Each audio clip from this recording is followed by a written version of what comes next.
علامہ بغوی رحمۃ اللہ علیہ تفسیر معالم التنزیل میں حضرت ابن عباس رضی اللہ تعالیٰ عنہما سے روایت کرتے ہیں کہ وہ بڑی کئی بار اندھا ہوا، توبہ کے بعد پھر ٹھیک ہو جاتا، پھر وہی ارادہ کرتا رہا، آخر 4 ہو کر سچی توبہ کر لی۔ پھر اس نے راتوں رات صندوق تیار کر کے والدہ حضرت موسیٰ علیہ السلام کی خدمت میں پہنچا دیا۔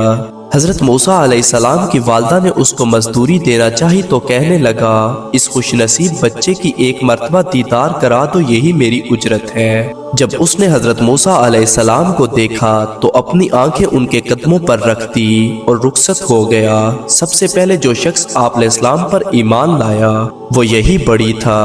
ابن کثیر میں ہے کہ آپ علیہ السلام کی والدہ نے آپ علیہ السلام کو اس صندوق میں رکھ دیا، دودھ پلا کر اس صندوق میں سلا دیتی، جہاں کہیں ایسا ڈراؤنا موقع آتا صندوق کو دریا میں بہا دیتی، اور ایک ڈوری سے اسے باندھ رکھا تھا، خوف ٹل جانے کے بعد اسے کھینچ لیتی۔ ایک دفعہ ایک شخص آپ کے گھر آنے لگا جس سے آپ بہت خوف زدہ ہو گئی، دوڑ کر اٹھی اور بچے کو صندوق میں لٹا کر دریا میں ڈال دیا۔ جلدی اور گھبراہٹ میں ڈوری باندھنا بھول گئی، صندوق پانی کی موجوں کے ساتھ زور سے بہنے لگا۔ تفسیر عزیزی میں ہے کہ آپ علیہ السلام کی والدہ نے آپ کی بہن سے فرمایا کہ جا تو اس صندوق کے پیچھے روانہ ہو اور دیکھتی رہ کہ کہاں جاتا ہے، اگر شہر کے کنارے سے علیحدہ گیا تو ہمارے لیے بہتر ہے، اور اگر شہر کے افراد میں سے کسی نے اس کو اٹھا لیا تو یقین کر لو کہ بادشاہ کے پاس جائے گا۔ چنانچہ حضرت موسیٰ علیہ السلام کی بہن صندوق کو دیکھتی ہوئی انجان بن کر دریا کے کنارے کنارے چلتی رہی۔ وہ صندوق دریا کے درمیان میں سے نکل کر اس نہر میں چلا گیا جسے فرعون کھدوا کر نیل سے اپنے باغ میں لے گیا تھا، اس کا نام عین الشمس رکھا تھا۔ صندوق پانی میں بہتا ہوا فرعون کے باغ میں جا پہنچا، اور اللہ کی قدرت دیکھو کہ اس وقت فرعون باغ کی سیر بھی کر رہا تھا، اور اس وقت فرعون کے ہمراہ اس کی اہلیہ اور لڑکی اور محل کے دیگر افراد بھی موجود تھے۔ جب سب نے دیکھا کہ ایک صندوق نہر میں آ رہا ہے، لوگ دوڑے اور اسے اٹھا کر فرعون کے پاس لے آئے۔ حضرت موسیٰ علیہ السلام کی بہن نے جب یہ دیکھا تو گھر جا کر والدہ کو اطلاع دے دی۔ والدہ یہ سن کر غم سے نڈھال ہو گئی تو اللہ تعالیٰ نے تسلی دی کہ ہم اس کو تیری طرف لوٹا دیں گے اور ہم اس کو رسول بنائیں گے، تو تسلی رکھ۔